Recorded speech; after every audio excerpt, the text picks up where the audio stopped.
Oh.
We're ready?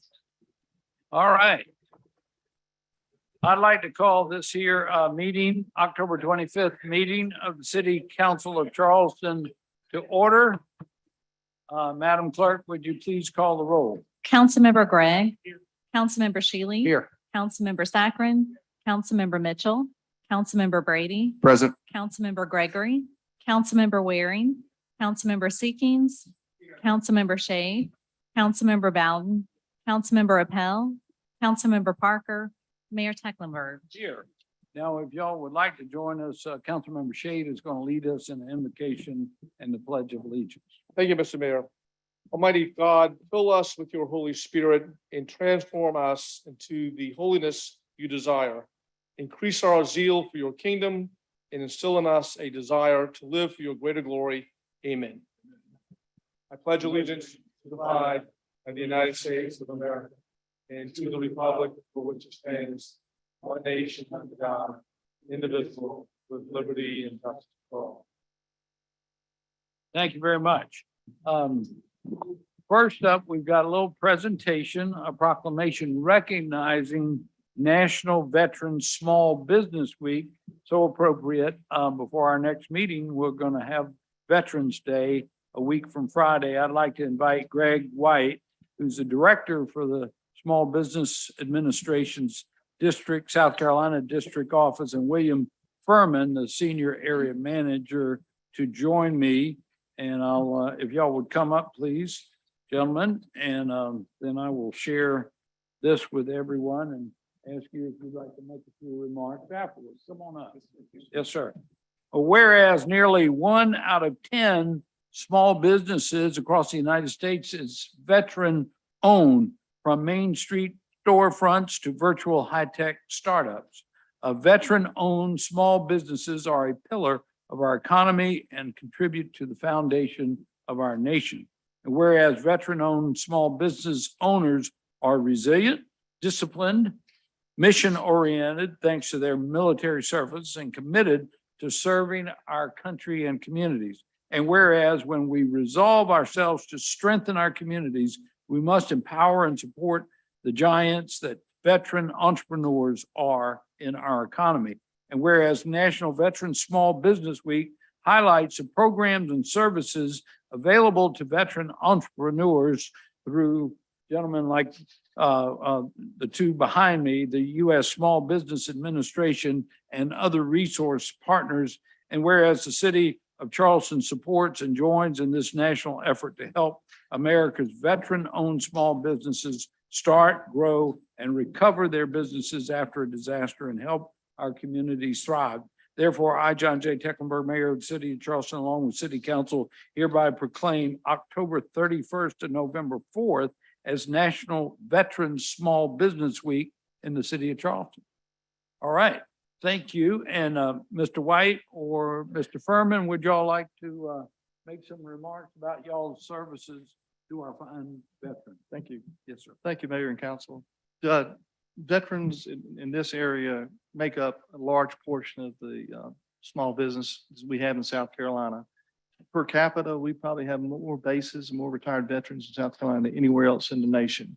So it's our pleasure to have y'all welcome us and have this proclamation for the state of South Carolina, and it'll go forth and be published nationally. So thank you very much.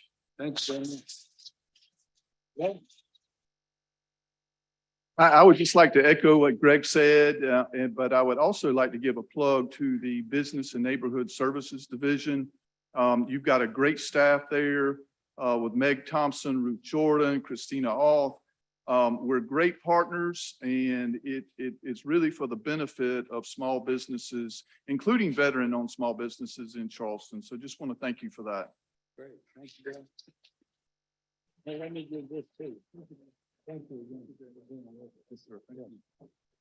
I'm told there's something like 80,000 veterans that live in the Charleston metro region. And I don't know if y'all saw this, but South Carolina is the #1 relocation state for veterans in the United States of America when they retire. They're coming to South Carolina per capita more than any other state, and we welcome them. We're glad to have them come here and settle here. They're a real resource to our community, and many will start a small business here. So supporting them and hiring them when possible is all good for us. So next, I want to recognize the Wagner family. As you know, Charleston is a city of history, and if y'all would stand and be recognized, Tom, Larry, Paul, and Sandy Wagner. I think it was Paul is from Lancaster. The rest of the family here now resides in Wisconsin. But if you go straight out that door and look across the hall, there's a portrait of Mayor John Wagner, who served as mayor of Charleston from 1871 to 1873. And these gentlemen are his great-great-grandchildren. And they've come to visit Charleston, not only visit, but tomorrow they're meeting with Madam Clerk to go over some items that Mayor Wagner, the family still has in his possession, and they're considering a gift to the city of Charleston of some of Mayor Wagner's mementos. And we couldn't be more appreciative of that thought and effort. and we welcome you to City Council, and so glad y'all could be with us. Would y'all recognize the Wagner family?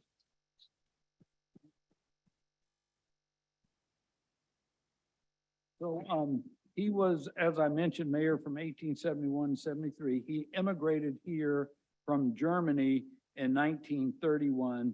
And also, after the Civil War, he helped to establish the town of Walhalla, South Carolina. I guess Charleston was already getting a little crowded, and they were looking for places upstate to settle. And Mayor Wagner led an expedition of sorts to settle the town of Walhalla. Whenever I see Senator Tom Alexander, who's the state senator from Walhalla, he always mentions to me, you know, it was a Charleston mayor that founded my town years ago. And so that story is getting told over and over again. Fort Wagner on Morris Island was named for Mayor Wagner. There's a portrait of him, as I mentioned, right outside. And we also already have some items that the family has donated. But as I mentioned, we're going to see some more tomorrow. So thank you once again, and thanks for being with us. Thank you. So next up, we have our public hearings, and apologies to council. A little misstep. All the notices did not get posted for these zoning items tonight. So we're going to hear anyone from the public, since it was advertised, but it wasn't posted. We're not going to be able to take action on these items tonight. We're going to re-advertise them all properly. I think it will be the second meeting in November, just because we've already passed the deadline for the first meeting. Isn't That's that right? correct. Yes, sir. Okay, so we had a couple of public comments that we received. Do we have anybody speaking tonight signed up? We do. And actually, the first public hearing is just to receive input on the city budget. Anthony Bryant. Okay, Mr. Bryant, are you here? And Mr. Mayor, did you want to set a time limit? 2 minutes. All right, thank you. Sorry, I missed the last meeting. Districting.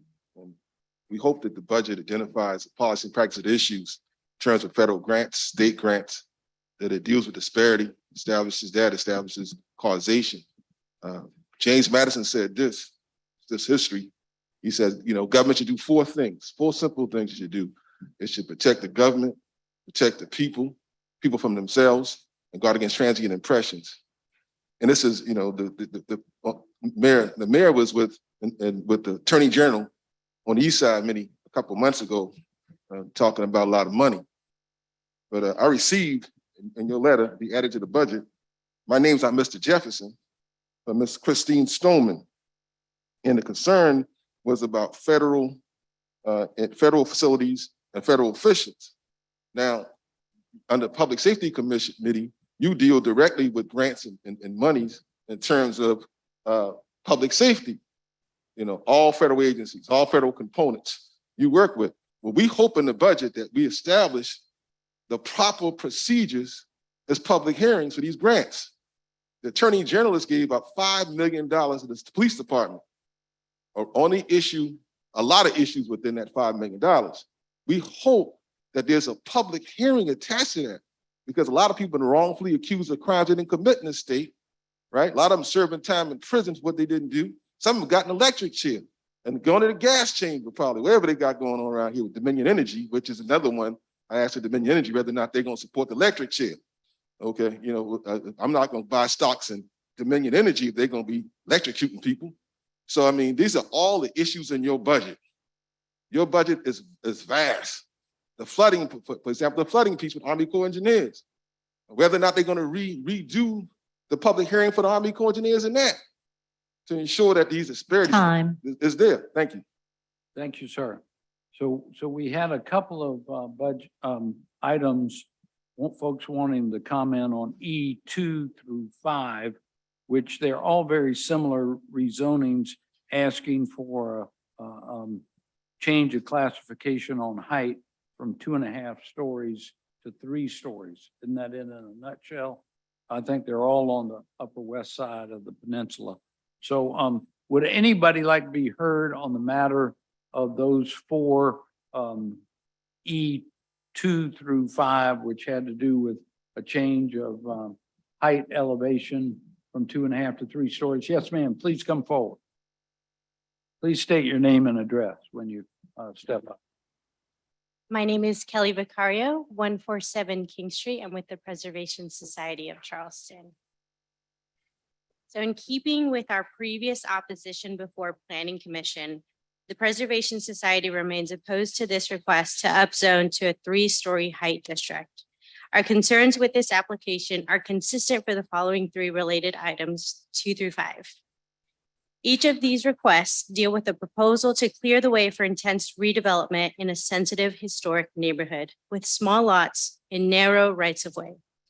The Planning Commission shared these concerns, disapproving each of these requests 5-1.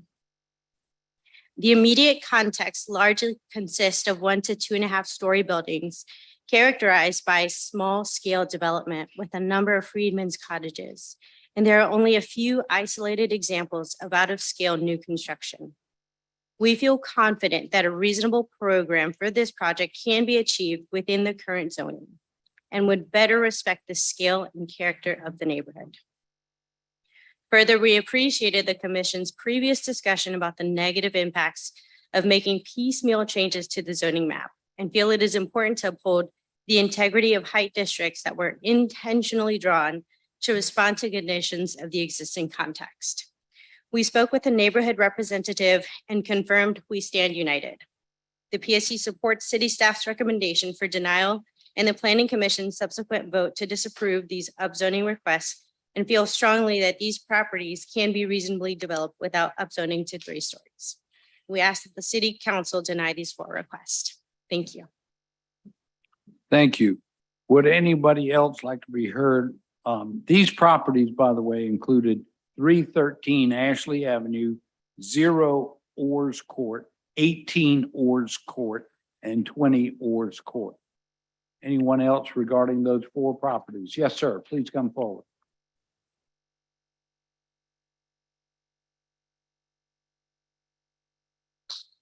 Question, is this about heightening the building? It's about the height of the building, being able to allow it to be built 3 stories as opposed to what's allowed now at 2.5 stories. Okay. A lot of buildings in this city we were told that was not going to go no higher than 3-story by the Preservation Society. Now we are opposing someone to go 3-story? When we have these buildings going 10 and 15 look like story high? I think something wrong with this mindset. Thank you, sir. Appreciate that. Anyone else on that And- item? Mr. Mayor, we did receive one comment for items E2 through E5. Cash and Drolet of the Historic Charleston Foundation submitted a comment in opposition to the height rezoning request. They were concerned about the precedent as they did not believe 3 stories was appropriate for the West Side neighborhood. The properties were located on smaller scale residential streets and were surrounded by buildings ranging from 1 to 2.5 stories. Based on section 54-306, they had concerns about scaling and compatibility with existing neighboring buildings and the character of the neighborhood.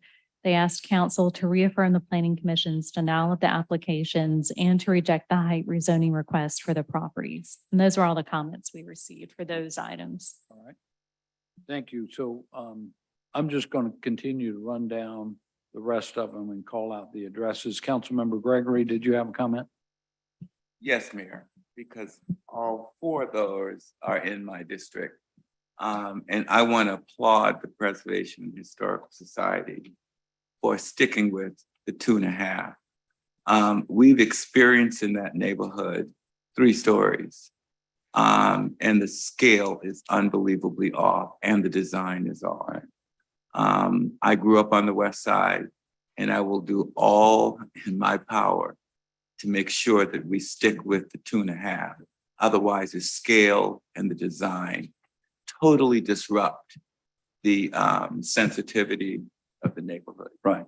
And for the record, city staff recommended disapproval. Oh, yes. The planning commission recommends disapproval, but we're following the process. The property owner is making the request. All right, anybody here for 1040 Gardner Road? They're doing a rezoning there. Oh, I'm sorry, Councilmember Mitchell. Yes, Mr. Mayor and council member, that if a lot of you might not know where Orris Court is, it's right behind Simmons Pinckney School. And if you know that street is not really a big street, it's almost like a court to me. And that's where we grew up at, in that area. It's like an alley. It's like an alley. So to try to put anything larger than would be with 2.5 stories, it'd be detrimental there, even for the young people that's going to the school there, which is Simmons Pinckney middle school. You see, so we have to look at things very mindfully and think about the young people there too, and with the people that's living there, because that is so small. If you put anything there, where's the traffic going to go? Where's the cars going to park? There's nothing there but a little alley, and it's not, that wouldn't be the right place to even build any, go any higher than 3 stories there. Thank you. Thank you. All right, so, Councilmember Bowden. Real quickly, when we're talking about going from 2.5 stories to 3 stories, how many feet in height are we talking? You know, it can vary. There's a limit to the from floor plate to ceiling plate that's allowed, and I couldn't quote the exact distance. I bet Christopher can. So the whole point of doing by stories is that you could allow some variation depending on what the builder, the owner wanted to build, but there are limits to it.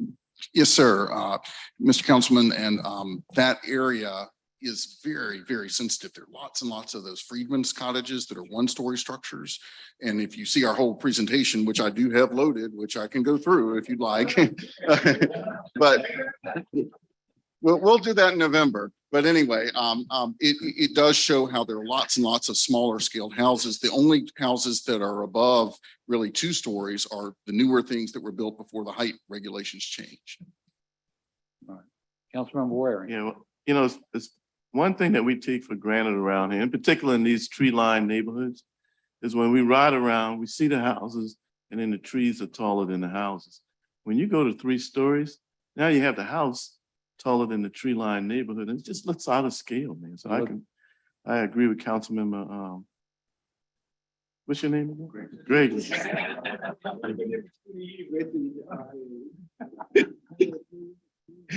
And certainly the Preservation Society's Historic Charleston, all. Yeah. I mean, we get used to having trees taller than the houses. And again, when you get it out of scale, it's just look like, how did that get there? Yeah. I'd be willing to take a bet on how this one's going to come out at council, but we can't do that tonight. All right. So 35 and 37 Prelo Street, we did get a request for comment. It is regarding the rezoning to allow an accommodations A1 classification for the property. Yes, Madam sir. Clerk? And Mr. Mayor, just to confirm, no one was here to speak to item number 6. I think you were asking and then we had some questions. This is on Gardner Road. Right. Gardner Road, E6. All right, I don't think anyone is here to speak on that one. So E7, Kelly Vicario.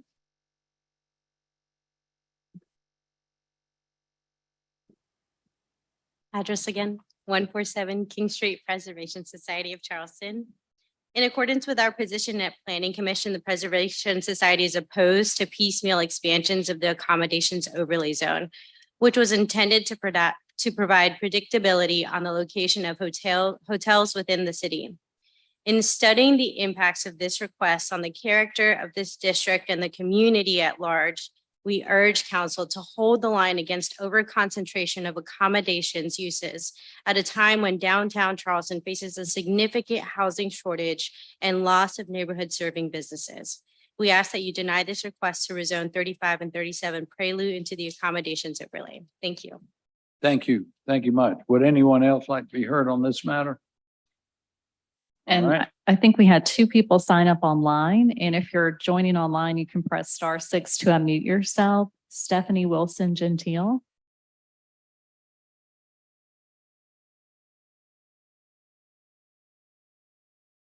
John Barter.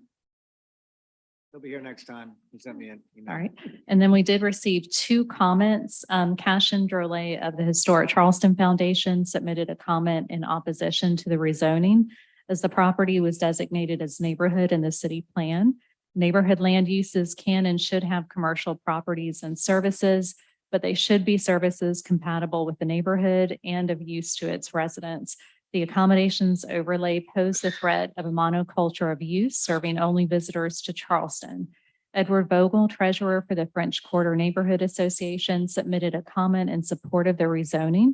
He said the old Harbor Club building had been vacant for over 3 years, was in a state of disrepair, and residents of One Bendu Range had to endure continual homeless trespassers, as well as trash and bottles left behind, as well as graffiti on the building. He said the developers had been transparent and passionate about creating a sustainable hotel venue for the neighborhood and had been responsible to each of the neighborhood association's concerns. And those were all the comments we received for that item. You want to call out one more time to the folks that signed up for online to see? Sure. Yeah. If there's anyone online, I don't see anyone at the moment. This is for item number 7. I thought you mentioned that there were 2 people. Yes, sir. I think they're going to speak next Yeah. time. Councilmember Seeking. So thank you, Mr. Mayor. Just very briefly, for those who haven't been paying close attention to this is a placement of the existing building at the Harbor Club back into the hotel overlay zone. It was in it until 2019. So when we do have a public hearing on this, I'll be very interested to hear from the preservation groups. If you don't want us to put it in the hotel overlay zone, what do you suggest we do with that building? It's sitting there, it's vacant. We're not going to build anything new. It's got some very limited uses and vacant's not an option. So, no is easy. Let's hear what yes looks like before we sort of think about all this. Thanks. Understood. All right. So next up would be E8. This is regarding Battery Island Drive and a proposed planned unit development. Would anybody like to be heard on that matter? All right. Anybody sign up? No, sir. Okay. Next would be E9, which was regarding I'm sorry, Mr. Mayor. 827. Oh, Councilmember And yeah, Parker. there will be some folks, they were just notified very last minute that this was being, deferred, so they'll be here next time. They'll be here next time, I'm sure. I was thinking some of them might be here, but they got the word at least. Yeah. If anybody's here wants to speak about Battery Island Drive, now's a good time. Okay. So next up is E9, which is regarding 827 Trent Street. Anybody like to be heard on that matter? How about E10, Two Trail Hollow Drive? Two Trail Hollow Drive. Number E11 is regarding 7 Oakdale Place.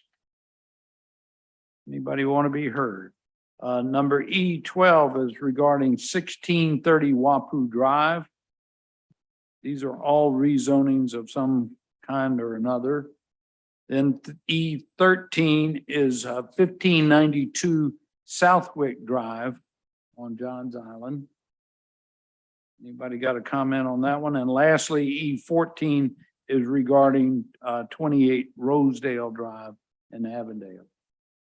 And again, all these items got to come back here, meeting after next. We post the properties and we'll be able to take action on them next time. Sorry about the delay.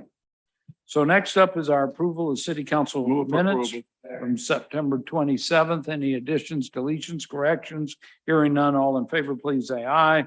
Any opposed, the ayes have it. Next up already is our citizens participation period. Madam Clerk will help lead this. When you come up, please try to speak in the microphone so we can hear you, and please give us your name and address. And we only have a few people signed up tonight. What time limit did you want to set? Just keep it 2 minutes. 2 minutes? Yeah. All right, the time is 2 minutes. Stephanie Foville.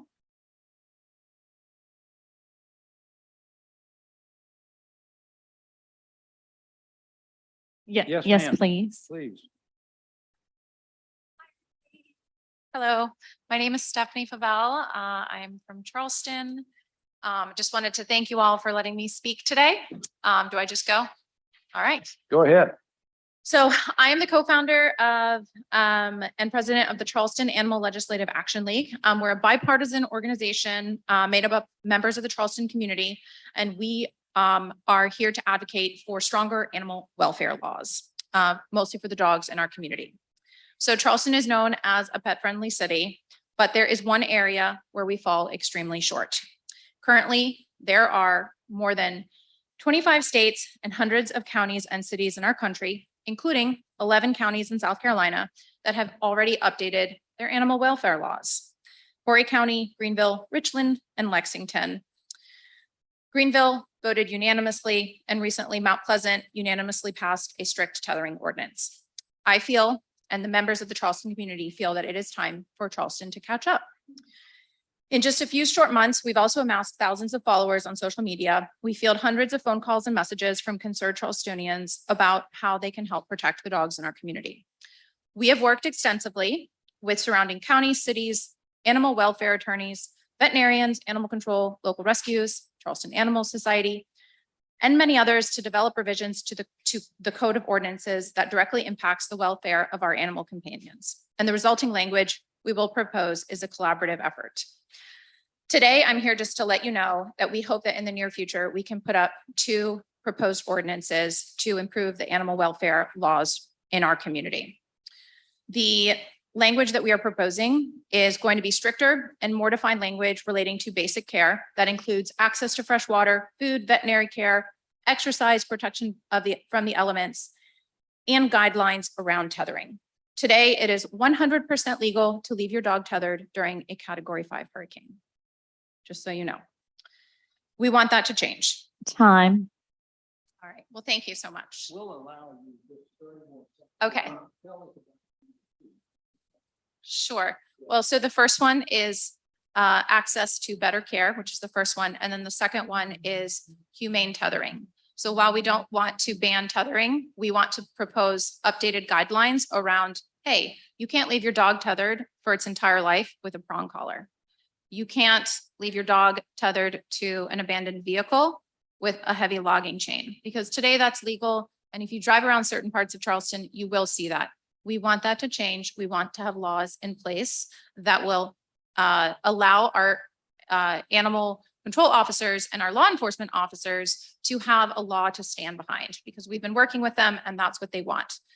We'll also have community resources in place. So there are dozens of organizations that are available to help our underserved communities that do need access to vouchers for spay neuter, as well as access to better tethering materials if they can't afford them. So thank you. Thank you. And we hope to see you again soon. I will be reaching out to every single one of you all for an individual meeting. I've already reached out to you. Your email is sitting in that inbox. Please respond to it.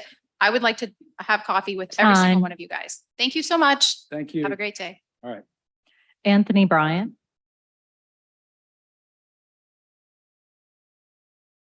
Mohammed Idris. Mohammed Idris.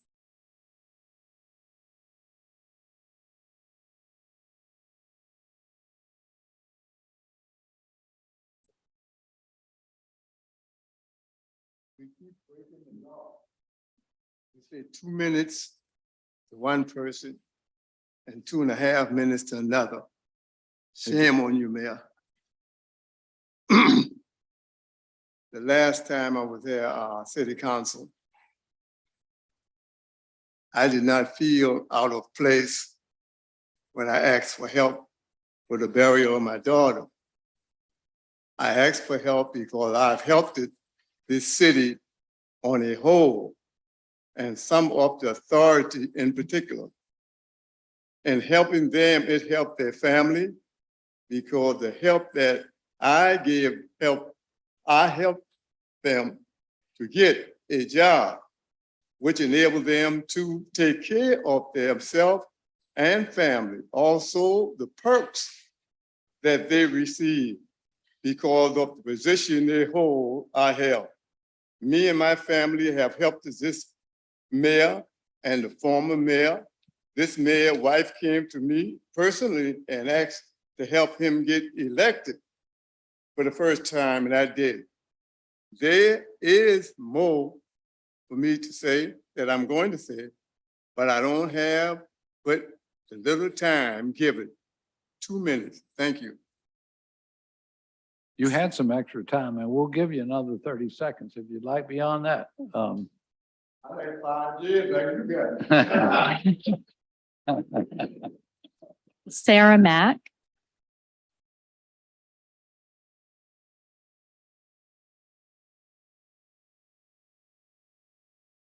Mayor, Good evening. City Council, Yes, ma'am. my name is Sarah Mack, Yes, Ms. Mack. and you once told me that if I had a problem, I should contact you. However, on September 19th, I contacted you, but to date, I have not received a response. All right. I am here standing before you because I'm not sure how things work in Charleston, because I've only been here since 2009. But we purchased an adjoining property from the city at 26 F Street.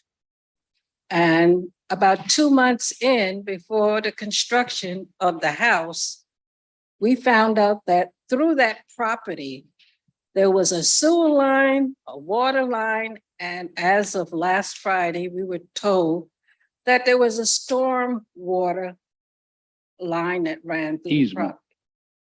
Well, that might be ease, but I'm saying, does it take from February to October to tell me that? And I just don't understand because I was getting frustrated. I don't like to be short. But, oh, this is my husband on. He's supporting you. Okay, but I just don't understand how this works. I said, I've had assistance from a couple of the council people to help me with this. And every time we fulfill one task, there's another one. And I just blew it last week. I just could not take it any longer. And as a result of my frustration and anger, I ended up in the hospital with a stroke.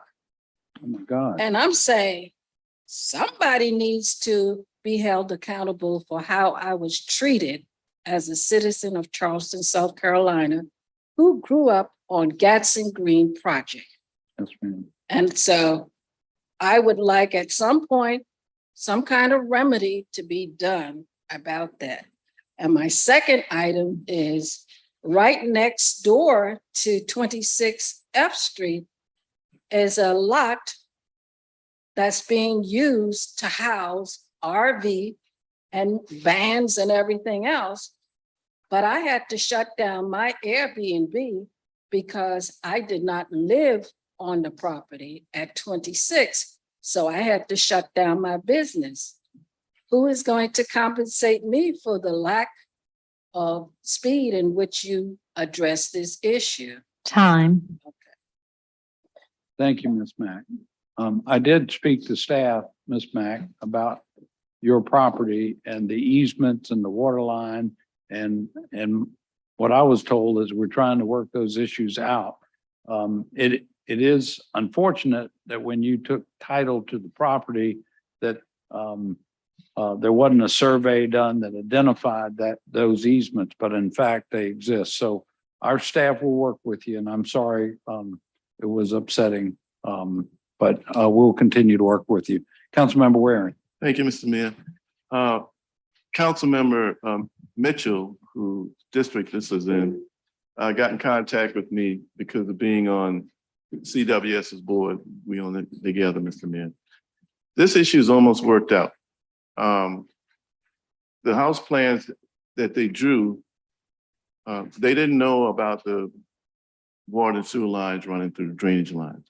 When they were informed about it, they did adjust the house plans back. CPW did a survey at CPW's expense to show a buildable footprint. The Macs were kind enough to have their architect readjust the plans to fit within that buildable envelope. But they had an expense for it. I think it's about 13, maybe a little bit more, $1,000, of which the city and CWS is going to pay for.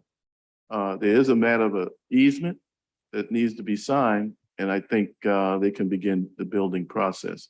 Right. My understanding was, and we had CWS board meeting this morning, that there was a meeting scheduled for last Friday.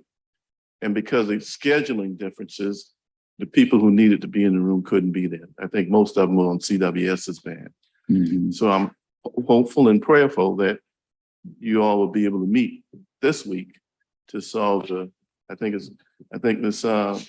Copeland, if you can come to the microphone, I think there's one form to be signed, a short form to be signed relative to the easement, which will allow them to move ahead and get a building permit and of course get reimbursed for the additional expenses. But it is just about worked out. Okay, that's good news, I think. Yes, sir. It's the confirmatory easement, just showing in a document that the CWS line and the city stormwater lines, showing it on the plat. So I believe Don Benjamin is trying to reach out to you, Ms. Mack, and your husband to set up a meeting so we can all sit down and go over the document together. Great, thank you. We're going to take this thing to the finish line, and Mr. Mayor? Councilmember Mitchell. Yeah, I was working with Mr. and Ms. Mack pertaining to this, and I contacted them right after she went in the hospital because this thing was stressing her out, and she had to go in the hospital and had a little light stroke because of it. So I contacted our city attorney, and she mentioned to me that they're waiting to have this meeting, and all this would be taken care of. I was working with them from day one since they called me. So this is right now, I think with this going on now, they should be able to come to some completion that we can get this done. And so to get satisfied, they can go on with the building. I know it was a long time coming because they was working on this a long time, but it was a lot of things, moving parts that we didn't come together with. But I think it's now coming to be a reality because they have spent a lot of money dealing with this when they had more plans doing and had to go back through it again. So all that burden was on them. So I think that we should have this, get this done as quickly as possible. So I think it's right at the edge right now that this will be done. Thank you. We'll be there soon. Yes, ma'am. You want to come back up to the microphone? Yes, ma'am. Just to show you how frustrating this whole thing is, I went through the process of getting a loan, and I've had the loan for 4 months. And you know how you transition from one to the other. I would just like for you all to know that November 1st, my mortgage is due and I don't have the first brick on that property. Right. Thank you. Hopefully you got a fixed mortgage and the rate is fixed. But anyway.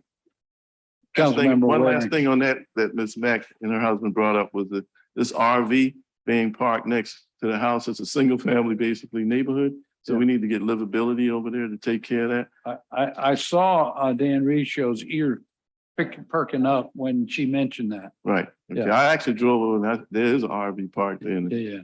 it needs to be looked into. Thanks. We'll Thank you, look Mr. into Mayor. that as well. Mayor, Councilmember I Mitchell. mentioned that to the bulletin one time before. And I don't know if someone went out there, but he never got back with me. But I told him that I went there and I saw it. And I wanted them to do an investigation on it to see, the problem, why it's there, why it's hooked up there, who's staying in there. I said, that's on the property. We don't have that in ours. It's not supposed to be doing that. But no one never got back with me pertaining to that. And that was a couple of months ago, but I just get a chance to call back Dan pertaining to it. I didn't get back to you on it pertaining to it. So since you know about it now, you can go back and check it out. All right, terrific. Thank you all. Did we have other folks sign up for public participation? We didn't, but we did receive some comments online. Stephanie Pavel of the Charleston Animal Legislative Action League said they were interested in updating the city's ordinance. That was her. I know she left a comment online as well, but that they were interested in updating the city's ordinances regarding animal welfare. They had supported the Charleston Animal Society, Charleston County Animal Control, the U.S. Humane Society, local veterinarians and rescue groups, and thousands of local social media supporters. They looked forward to an open and collaborative discussion. Gary Kraft asked the city to take action to create an urban park at 141 Meeting Street and extending to King Street. He believed the city should take every opportunity it could to create land for nature and public enjoyment, and said more apartments was not a good use for this land. A park was a much better choice. Tony Daniels said it was against the law to close a city street without a court or city council order. And we also received a reminder from Jordy Yarborough that said the port was going to be hosting a Future of Union Pier Project milestone community meeting event this Thursday at the Gilliard Center from 4:30 to 7 in ballrooms 1 and 2. The program would begin at 5 p.m. and they would be sharing additional information. And those are all the comments we received. Union Pier program at the Gilliard Thursday at 4:30, if anybody's interested. All right. So would anybody else like to be heard that was, didn't sign up? You're welcome to come forward. All right, thank y'all. So next up is our petitions communications. We have one appointment to the Army Corps 3x3 Advisory Committee of Mr. Rick Anderson. We had a motion and a second. Any discussion? All in favor, please say aye. Any opposed? The ayes have it. Next, an appointment to the Charleston Downtown Alliance of Councilmember Move for approval. Mike Seekings. We might have to filibuster this one. Put it on the floor for debate. This is the entity that, in essence, Councilmember Seekings will be our appointee to the Business Improvement District for King Street. All in favor, please say aye. Any opposed? The ayes have it. Next up is our council committee reports. First one is our Committee on Community Development. Councilmember Mitchell. Yes, the community development met on Thursday, October 20th at 3 p.m. And under the old business, we had one item under the old business was the Code of the City of Charleston, South Carolina, to add a division implementing a pilot program requiring registration of residential rental units. That was approved by the committee in second, but then they have large discussion going on with it, and it dropped. My internet dropped, so I got off the council. So I'm going to turn the rest over to my co-chair, Councilman Sacre, because he was there, so I didn't get back on it, and so he can follow through with anything else that happened after that point. Councilmember Saccharin. Thank you, Chair, for that. Yes, we had a robust discussion with some concerns around extending the rental ordinance across the city. I think we did approve the motion and which will come to council, but one of the things that we did ask council was to look at how to limit that across the city, so it wasn't in parts of James Island and West Ashley, and really focusing it on areas that we do need to have the rental registry. Next up was the presentation from Emily Beck, who's with the City Community Liaison and Homelessness Coordinator. She was joined by Mariquetta Barnett and Katwana Walker. They shared what the outreach specialists do and don't do, and presented, and the presentation really underscored the importance of having a comprehensive homelessness outreach effort that the city does have, and we appreciate all of their hard work. I think there was one more item on there that was the resolution certifying property located at 115 St. Philip Street. That was approved by the CD committee. That's the conclusion of my report, and I move that we do accept it. Second. Right. Got a motion to approve. I'm gonna ask to add something that was discussed. I brought it up in the meeting. Sea Island Comprehensive Healthcare Center is in the process of trying to build 72 units of permanent affordable senior housing. That had been on the agenda a long time ago, and I brought it up on the old business. They applied for the tax credits through Columbia and didn't get all the tax credits awarded. Got part of it awarded, but they're running short by about $1.8 million. Now, let me repeat that again. They're going to build 72 units of permanent affordable housing. Right now, Sea Island for the last 50 years have been the provider of affordable housing, the largest provider of affordable housing on Johns Island for 50 years. So they've done it well. The land that it's going to be built upon, Sea Island donated the land. This council and mayor adjusted the plan unit development to allow these units to be built.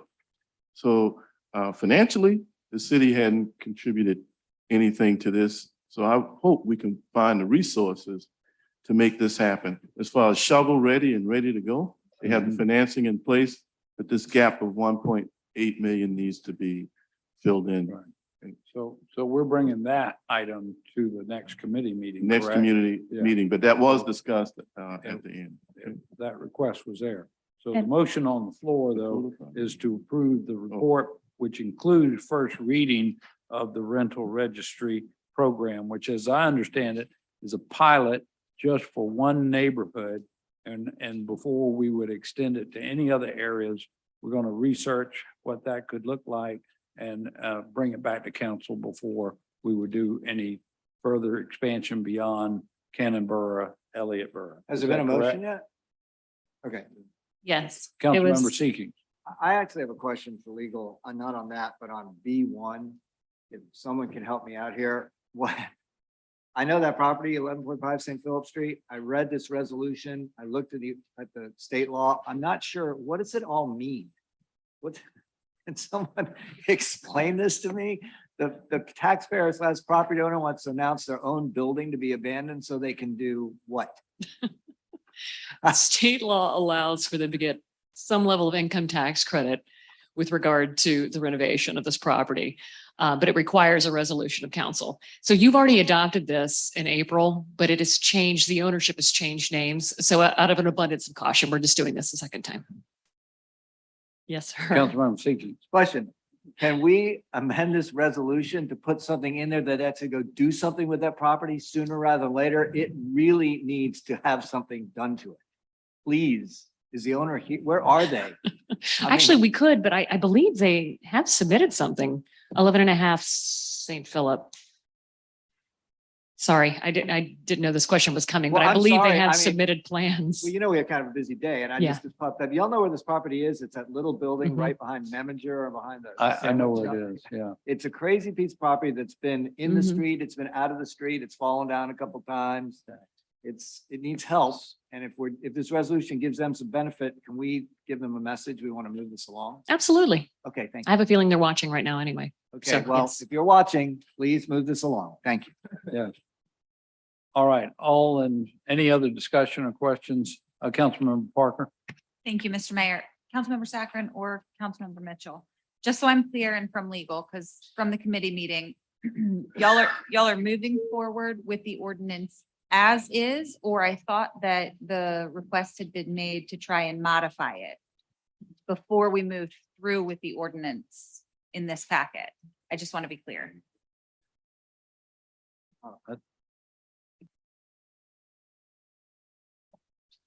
All right, it looks like council would like to address that. Magali, you got a response on that question? Yes, good evening. Based on the direction of the committee, we do have some proposed language, which I'm happy to present if now's the appropriate time to do that.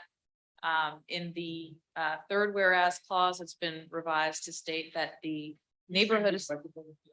It's in the third whereas clause, it's been revised to state that the Neighborhood Association for Cannonboro Elliott requested that this neighborhood be selected for the pilot program based on it having experienced the greatest number of disturbance calls in 2021 of any residential neighborhood in the peninsula.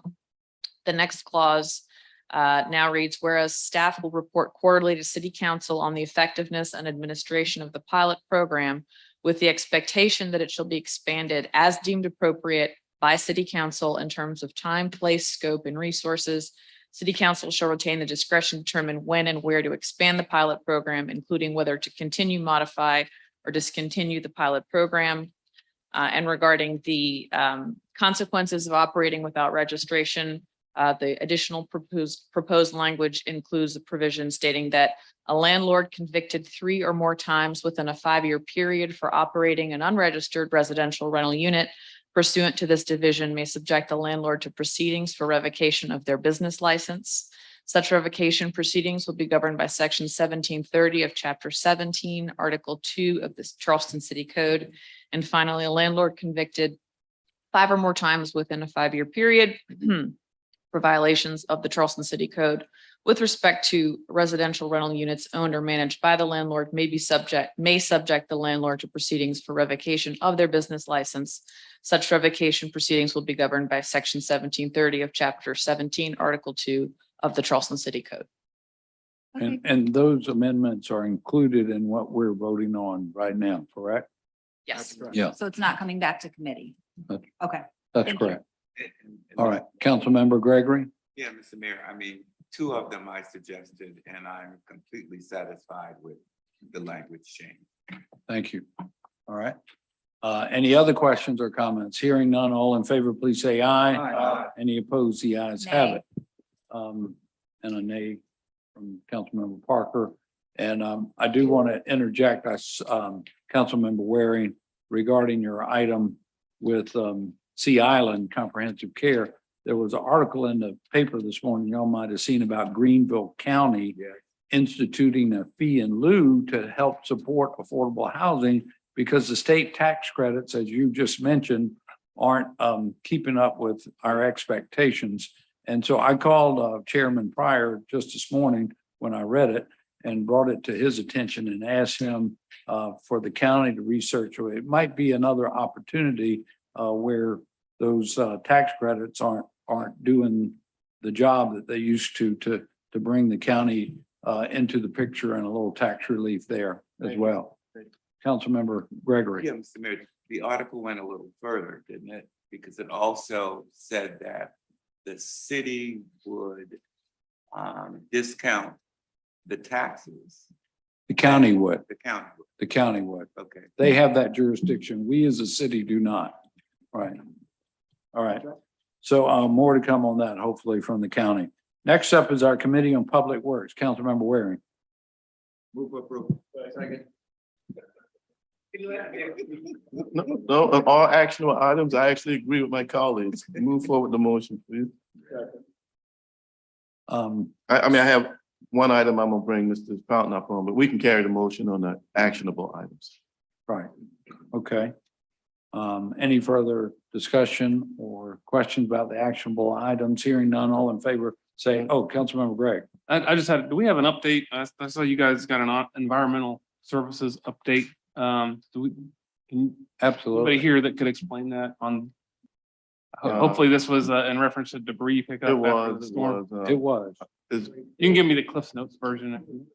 So let's take the action and then we'll come back and report on both. I was going to ask the chairman if he'd also report on that municipal operations center report too, for the benefit of the other council members who weren't there. But on those actionable items, all in favor, please say aye. Aye. Any opposed, the ayes have it. Mr. Chairman, could you give us a synopsis of those updates? Municipal Center, the property that we have up there, I think it's about 14 acres now, no, maybe, but I gotta tell you, the plan that was presented to Public Works, it is a very efficient, well thought out plan. I mean, it doesn't waste, from what I saw, an inch of property up there. Can we use more space? The answer is yes. Do we have it available? The answer is no.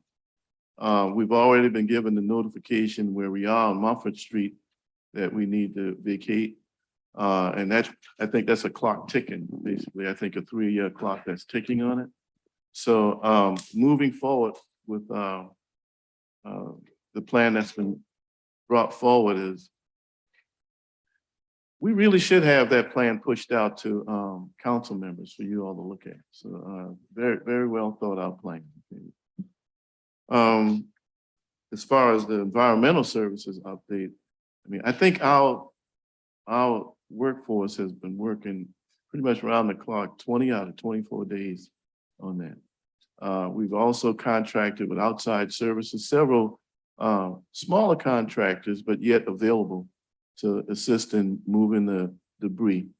I think on the peninsula, we're about 60%. I think on Johns Island, we're on about 60 to 70%. And the same thing West Ashley, although my neighborhood hadn't been picked up yet, we 60 to 70% and working on it. So you know, some of the help they thought they would get from the county, on the previous storms where you had, county intervention and they hired people to come in, that was not available on Ian. So it's a little bit more in the city this time.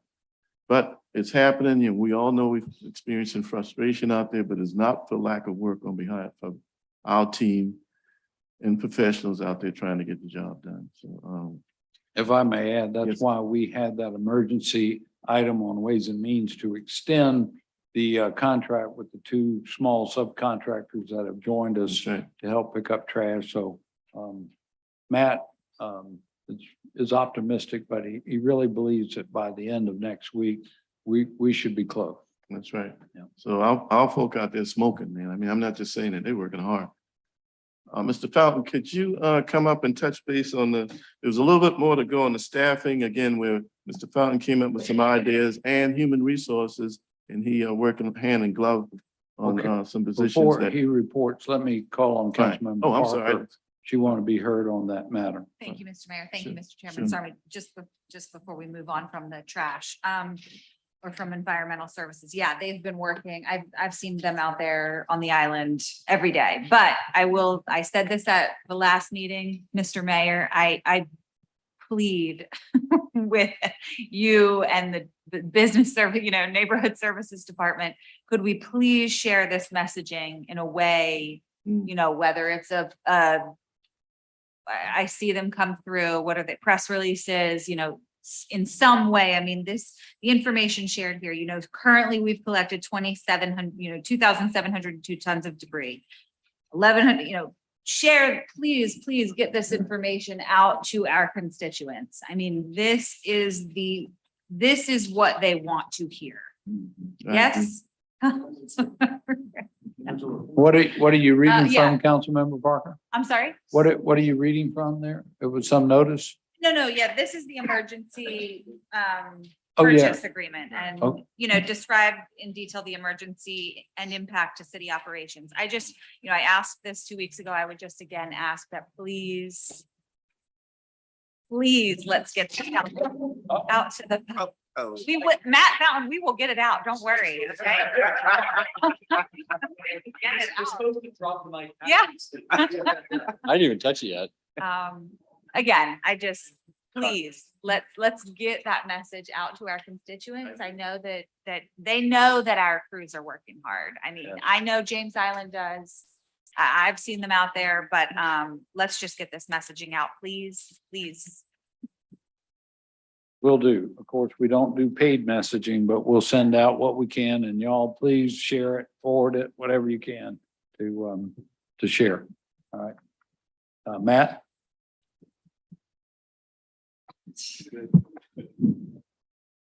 I hadn't touched it yet. It's scared of me. Mr. Chairman, would you like me to touch anything in particular on the? Getting help this year. So I think we did discuss at the committee some options of basically looking at flexibility within the current salary savings and projected salary savings for next year, just to provide council recommendation and approval to basically have the flexibility to start looking at potential position changes now rather than waiting for the approved next year's budget and then basically having that additional few months of delay. Specifically for a few of the more kind of like skilled tradescraft / equipment operation positions within field operations and some of the engineering positions within the professional services group. And that was voted on when y'all supported the motion, the actual items, the funding for that was approved in that motion. And one last thing I'd like to add from CWS meeting this morning, Mr. Mayor, they actually have a program, I'm gonna say an apprentice program, they're supposed to be forwarding to us. It used to cost $5,000 a pop to train somebody for CDL, and they've got another coursework up there that costs about $400 to do, that CPW is engaging in, for not shop vac, but truck. Vac truck. Vac trucks.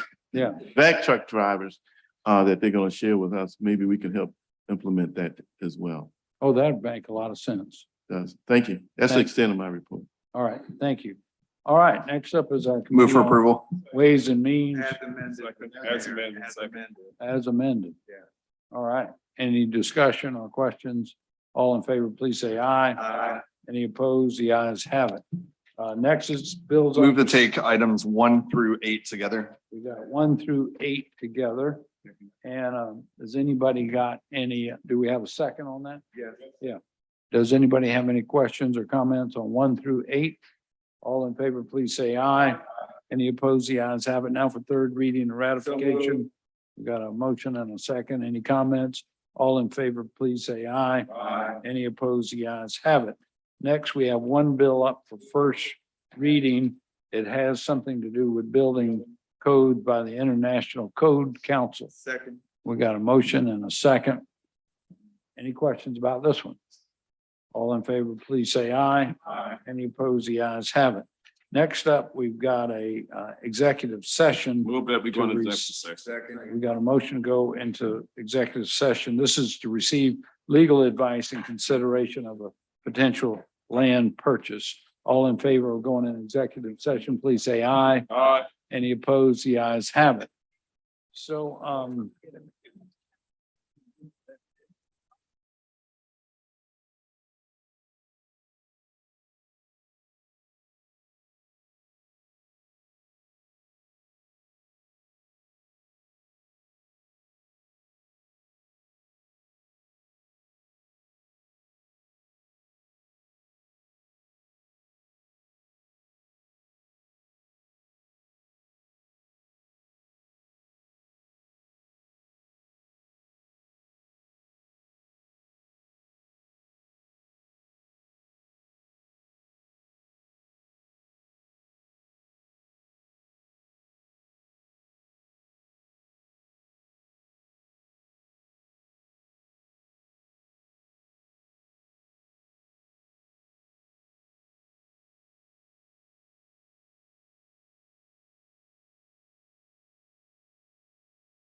Get my mic on, let the record show that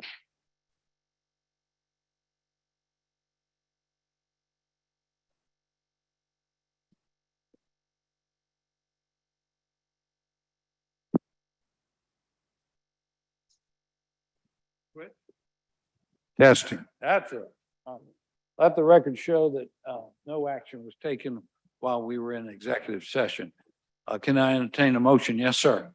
I move that we give the mayor the authority to execute a memorandum of understanding by Friday at 5 PM if certain conditions are met that were discussed in executive session. Second. We have a second. Any discussion? All in favor, please say aye. Aye. Any opposed? The ayes have it. The next regular meeting will be on the 8th. We do have a city council budget workshop on Tuesday, November 1st at 5 o'clock. And also a workshop later in the month on the 28th. Any further business come before this council? Hearing none, we stand adjourned.